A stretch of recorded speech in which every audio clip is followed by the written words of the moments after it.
Hello to the world and to the kingdom's citizens. I greet you in the precious holy name of Yeshua Messiah, Yeshua HaMashiach, who said in his word, John 8:32, and ye shall know the truth, and the truth shall make you free. Hi, I'm Dr. John Curry, Ambassador, and welcome to the embassy of the kingdom of heaven on earth. If you want to follow this podcast, please subscribe to JC Global Embassy TV1. Ring the bell and hit the thumbs up button. Today's message is One Love, Black Nation Building Time. One Love, Black Nation Building Time. Greetings to all Black people on the continent of Africa and throughout the diaspora of the world. I greet you in the great and most powerful name of our Father, Yahweh, and Yeshua Messiah, Yeshua HaMashiach, who is the only begotten Son. I would like to say to Black folks all over the world, we cannot and should not continue living our lives taking a victim stance while giving out victim impact statements to the white man or any other complicit group that requests one.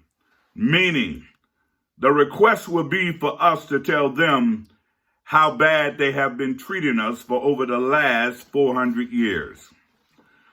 We must coalesce in order to heal and build each other. And we must do it now. We don't have time to wait to heal and build each other. We must do it now. The only true ingredient that we need to heal each other and build each other, and that ingredient is love. We will no longer be afraid of each other. We will trust and always want the best for our Black brothers and sisters on the continent of Africa and throughout the diaspora of the world.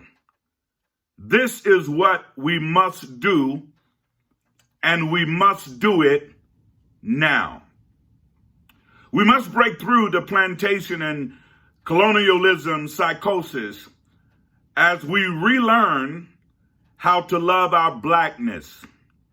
From crystal black, jet black, blue black, and every other shade of our Blackness, we must learn to love it and love it now, because we're all we got. We should demand reparation for 244 years of actual slavery, 100 years of old Jim Crow segregation, and 66 plus years of so-called integration, which only led Black people in the nation stagnation. All integration done what got us to be stagnated because we tried to learn to depend on the white man to help us, to aid us and support us. And we now know, which we have been knowing since Marcus Mosiah Garvey, that ain't coming. We're no longer waiting on the government or the white man to do what he should have done 400 years ago. We will heal and build our own Black nation within this nation through aggregation. As Blacks, we are a non-immigrant status. Yes, that's right. We are of a non-immigrant status, which simply means we came through America through forced migration. We are the only group of people who did not voluntarily come to this nation. Yet, going through slavery, yet being beat, hung, lynched on trees, yet was told by many presidents, take root or die. And yet, we as Black Africans who happen to live in America we are now listed as the world's top economical power with our GDP of $1.5 trillion a year. We're number 15 on the world top economical power. And we have not received any help from the United States. All we have done was took root, and we have survived, and in many cases we have thrived. We have what we need within ourselves because we are listed as the world's top 15 economical powers with a GDP of $1.5 trillion. Now, you know, if that's what they're saying, we're probably at $2 trillion that we make a year as black people. So we're not a poor people. We have the 15th best economy in the world, and we are a nation within a nation trying to find our nationality. And as we do that, the black nationality, and working together as a nation, we will rise and continue to rise and thrive. But the sad part about that $1.5 trillion of our GDP, we spend it all with other groups and not with ourselves. We're giving people money that hate us in order to persecute us. That must stop. In essence, we're paying for our own destruction. We can and we must use corporate economics, as well as rotating economics, as we aggregate with ourselves from this time forward. Yes, we're not a monolith. We do have differences within ourselves. However, we must not allow our differences to keep us apart anymore. We have learned how to integrate with the white man. We have learned what to do around the white man. We have learned what to say in the presence of a white man. We have taken the mantle of W.E.B. Du Bois, who taught us double consciousness. And we know how to be what we need to be with the white man.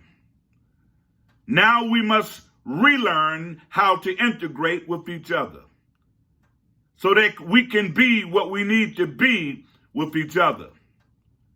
And that is one love, Black Nation building time. We are not going to always agree with each other on everything, but we should not become stubbornly disagreeable. We should not talk down to each other. We should not hate on each other. We should not get jealous or put each other down. We should know that we all have been going through this 400 years of struggling, and sometimes we may say things that we really don't mean.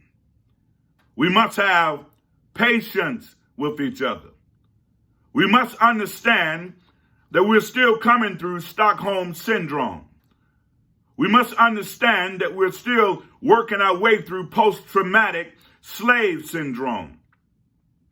We must understand that we're going to have disagreements, but our disagreements should not make you or I enemies with each other. We must pull together and not use our differences to keep us divided.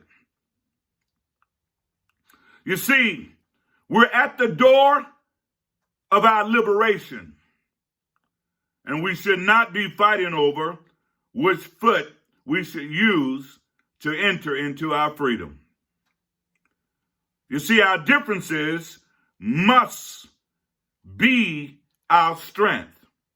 whatever our differences is. Whatever our differences are, whatever our differences that comes up, that must be our strength. We should not move in the mindset where this group does that and that group does that and find ourselves disjointed and jaded all over the nation.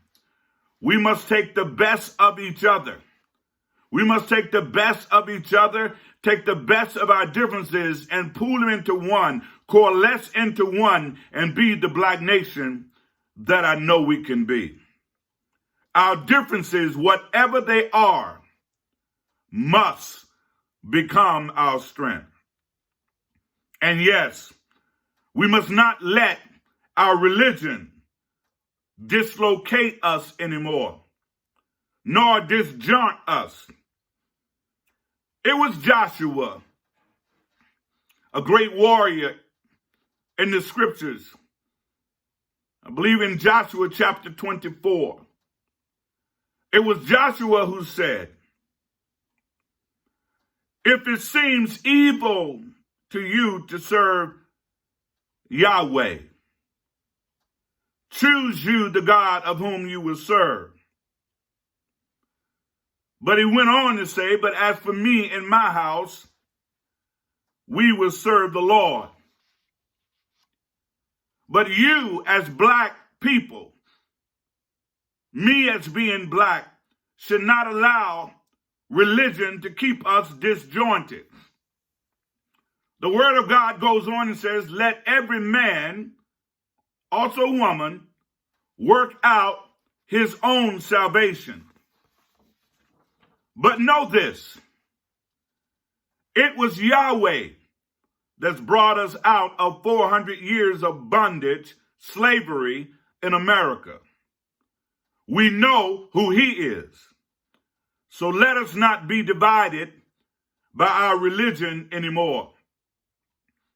Let us not allow the white man or any other man, any other group, to play religion against us.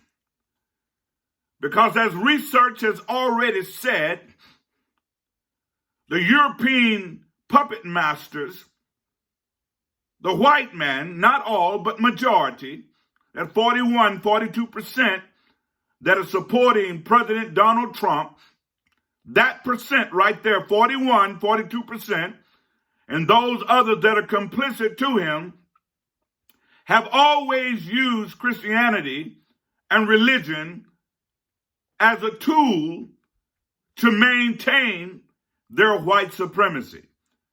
So we should not be jaded.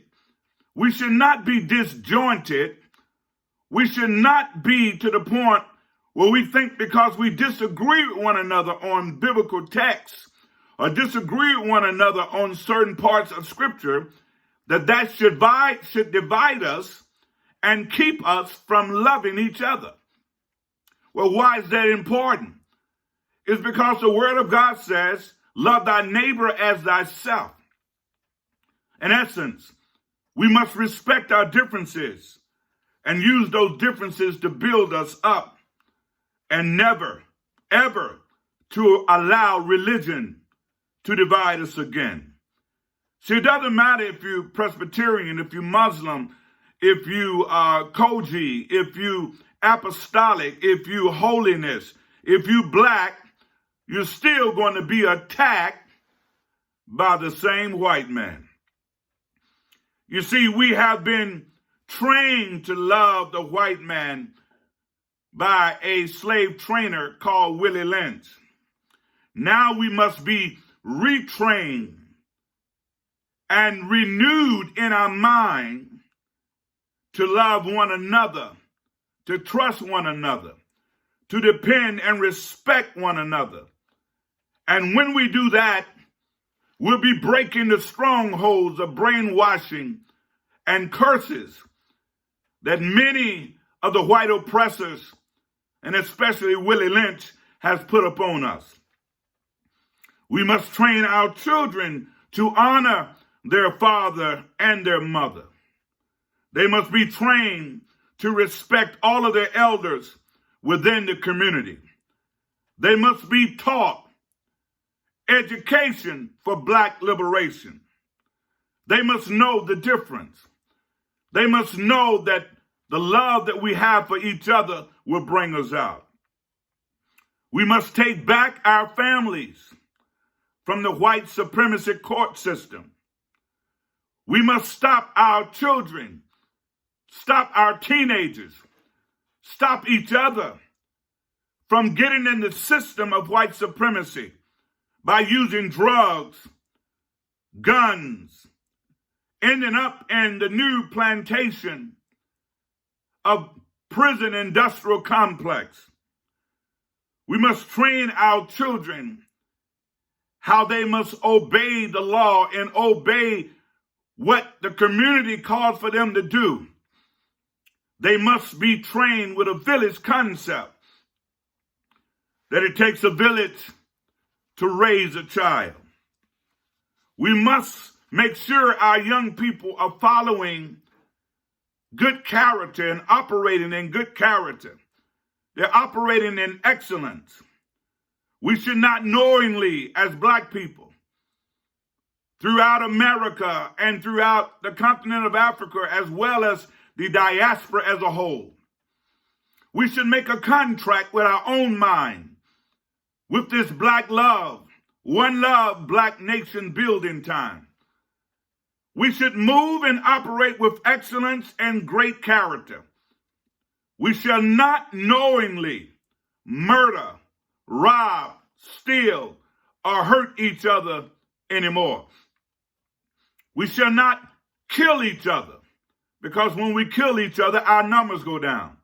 We should not allow ourselves to massacre ourselves, all because we can't control our anger. We have not yet learned how to diffuse situations. We have not yet learned how to have confrontation without deadly force. We have not yet learned how to love each other enough that we can move past someone stepping on our shoe, or someone calling us a name, or someone saying stuff to us that we don't like. We must grow up in the sense that we love each other so much that we will not allow trivial things to cause us to kill one another. And something else that we must do, we must have a greater understanding of capitalism.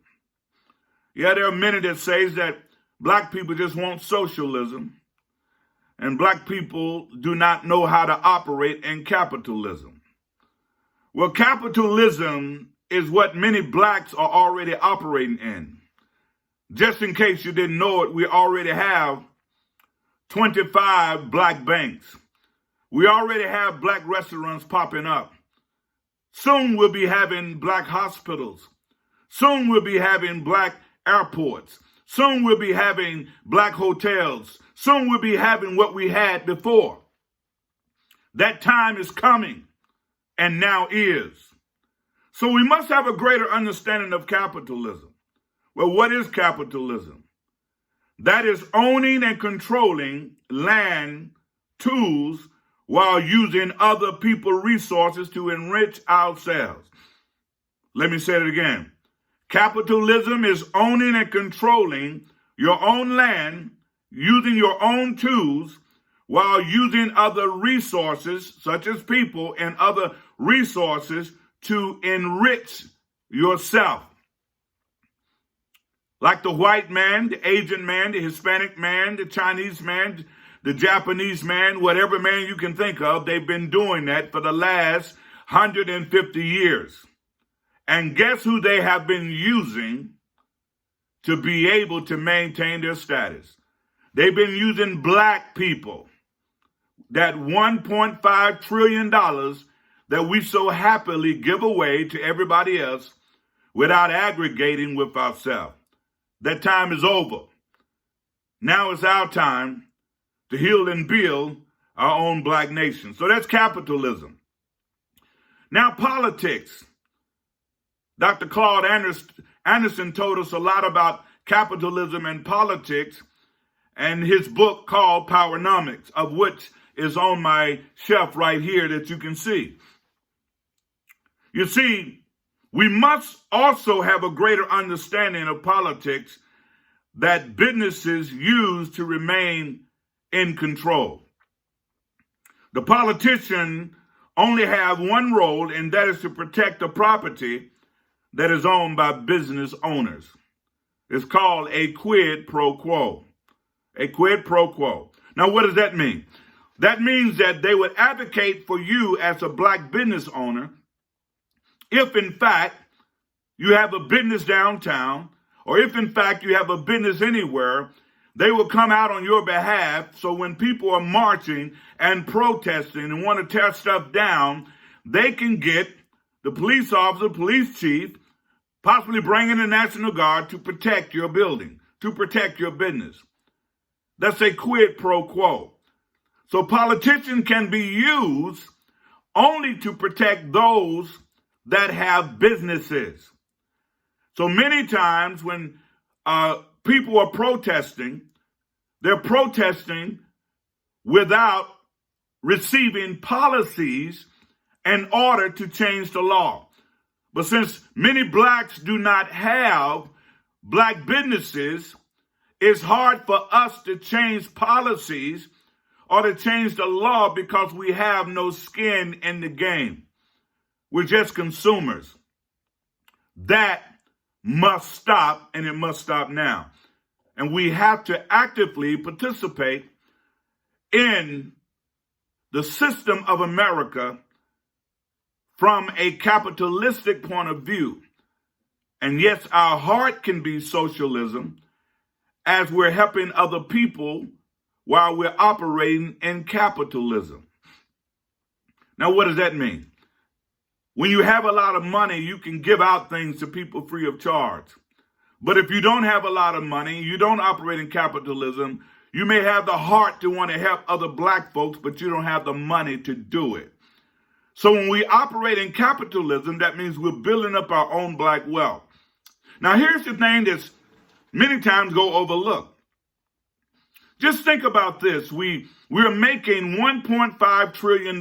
We're 15 on the world's economical power. And with all of that money that we're making, we're really not building much. What would happen if we start building much and then receiving profit off of the money that we're already making? I tell you that we will move from the world's number 15 in the world's economical power. We'll be quickly in the top 10 world's number economical power. Well, why is that? Because when we learn how to use corporate economics and rotating economics, then we can begin to aggregate with each other, and our wealth of GDP will rise up in no time flat. Our job is moving towards black love so we can help each other and build the black nation within this nation and do some greater work for our people as a whole. We must build our own black nation, our own black communities. We need open space in order to do that. We need a green infrastructure. We need land that is affordable where we can begin to build our black communities. Black communities like in Rosewood and other places. That's what we need. We also need a transportation system. I believe it was Dr. Claude Anderson said that his family, or those that he know, had transportation systems, and they had over 500 buses that was picking people up in various neighborhoods.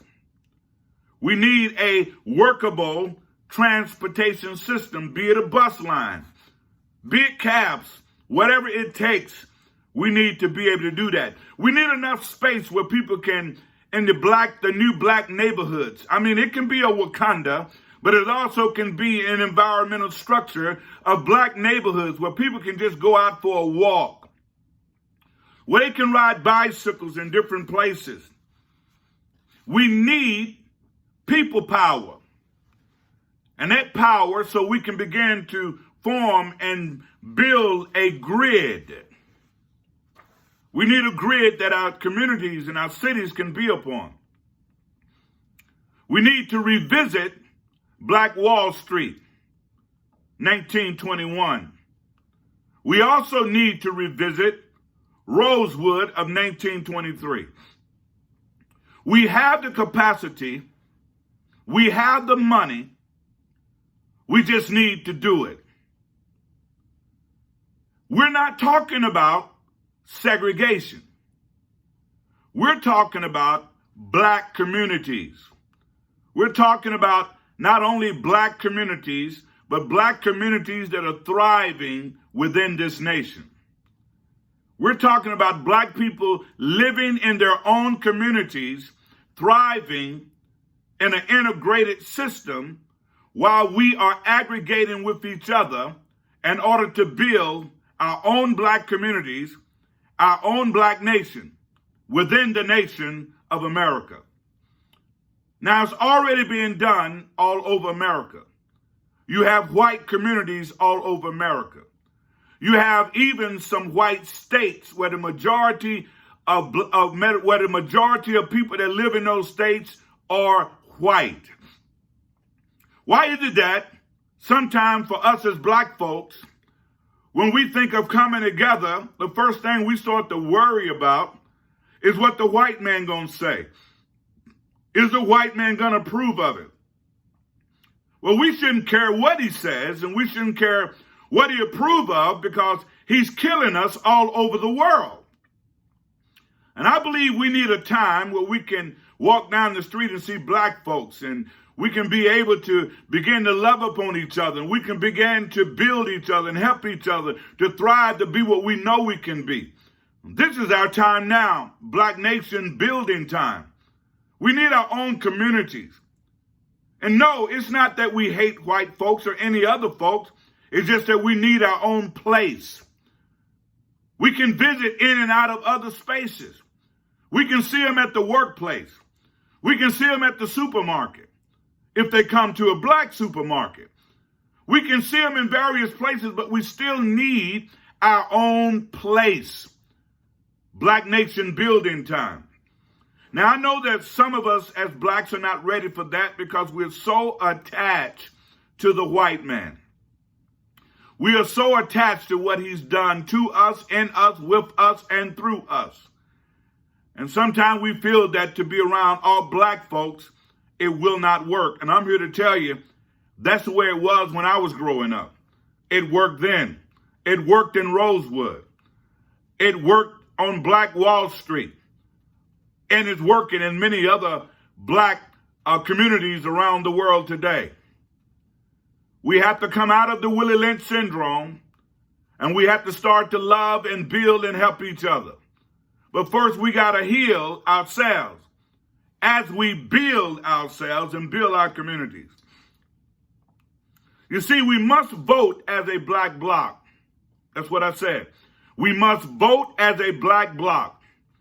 You know, they come to see us every 4 years, and they promise us the same thing. Then they try to add some policies to it because of the demonstration. And now we hear that since we're protesting all over the world and blacks and whites are coming together and everybody acting like that's something new when that's been happening all the time, it's just in smaller fragments. What I find to be amazing that white folks have to see it, and sometimes they don't believe their own eyes. And then they want you to give them a victim impact statement of, can you educate us on more of this? Can you help us understand? No, you read the book. You know your history. You read the book. Talk to your grandmother. Talk to your grandfather. Everything you want to know about the civil rights movement of slavery is all online. Google it. Stop asking black folks to tell you what your forefathers have done to us. Read it for yourself. We will not participate in victimization anymore. We will not participate in a victim impact statement anymore. Read it for yourself. Why is it important? See, they want us to vote for them. You got Donald J. Trump and you got Joe Biden. I see it as two voices, one face, white supremacy. When you bring it up to Joe Biden, he said, well, what about the Native American? Well, what about the Native American? The Native American had us in slavery too. You killed most of them. You got them on reservations, so now you're feeling guilty. The white man is feeling guilty, and you say, well, what about the Native American? What about the Native American? The Native American did not do what we've done. The Native American did not work as slavery for 244 actual years, 100 years of old Jim Crow, 66 years of being treated like animals. Fact about it, in 1705 was labeled 3/5 human. Our struggle is not the Native American struggle. Our struggle is not the Hispanic struggle. Our struggle is not the homosexual struggle. Our struggle is not horizontal. Our struggle is vertical. We are the ones, the descendants of the slaves that came from the continent of Africa. We are the ones that need to be paid reparation for our slave labor and been held hostage in this country for 400 years. So don't try to loop or lump any other group with our suffering. Everybody want to jump on the bandwagon of black suffering in hopes that they can get something. No, it's our suffering, what we've been through. And until we understand that, as black folks, we always want to let everybody just come on in. That's why they use the phrase people of color. What's that? That's lumping everybody else in with our struggle. As black people in America, our struggle is different from any group in the world. And we must demand reparation for our vote. What are we going to get for our vote? Another knee on the neck? Another 5 shots in the back? 7 shots in the back? Another 8 shots while we're sleeping? What are we going to get for our vote? That must be demand. We also must demand protected status and a Marshall Plan for black Americans. Oh, you didn't know they could do that, right? We must demand protected status and a Marshall Plan for black Americans. When those things are granted, then you'll be able to see the heart of the white man in America. And finally, and yes, as we are healing and building our black nation in America, so shall we work in concert to heal and build the great continent of Africa of our origin. As we build and heal ourselves in America, in concert, we will be building and healing ourselves in Africa. We are one. We just happen to be in America, but we are black first. We're black German. We're black Asian. We're black Japanese, black Chinese, black British, black Irish. We are black on the 7 continents of the world. And we all have been treated worse than animals because America's white supremacist system has poisoned the world to think black is inferior when the world already know that black people, black man, black woman, black family, black nation, we are the first builders of ancient world civilization. We, the black people you hate the most, you came from us. We're the ones that created mathematics, calculus, whatever scientific thing you can think of, and NASA, even to this day, is using some of the tools that the ancient people of Kemet used. So to all of my black people, hold your head up high, stick your chest out. You are somebody. You are an exceptional group of people. And now is our time to build our black nation here in America, as well as throughout the continents of Africa. One love, Black nation building time. God bless. Until next time.